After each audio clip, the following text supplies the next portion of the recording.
होती. झोपडीच्या मागे बोराचं झाड होतं. त्या झाडाला लय गोड गोड बोर यायचे.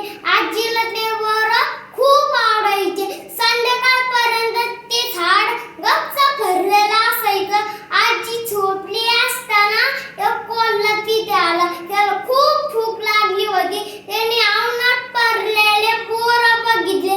सगळे बोर खाऊन आजीच्या डोळ्यावर खाण करून निघून गेला. मुला सकाळी उठली पाहती तर काय एक वडावर खाण केलेली.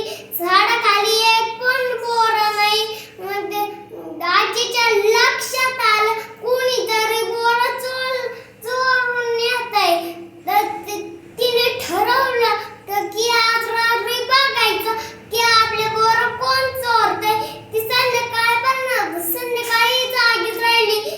बरोबर मधल्या रात्री कोल्हा आला आणि सगळे बोर खाऊन आजीच्या डोळ्यावर खाण करून निघून गेला. मग आजीला कळलं.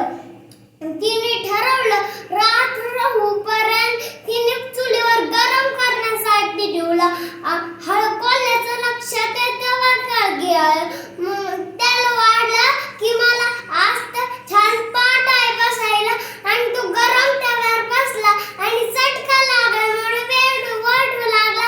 मेलू मेलू आजी घरातून मोठी काठी घेऊन आली. कोल्ह्याला मारू लागली. पुढं काय आजी कोल्ह्याला म्हणाली. आजी कोल्ह्याला म्हणाली, ए रे कोल्ह्या माझी बोर पिकली. कोल्हा म्हणाला, नको नको नको नको नको नको आजी माझी खोड मोडली. बरोबर.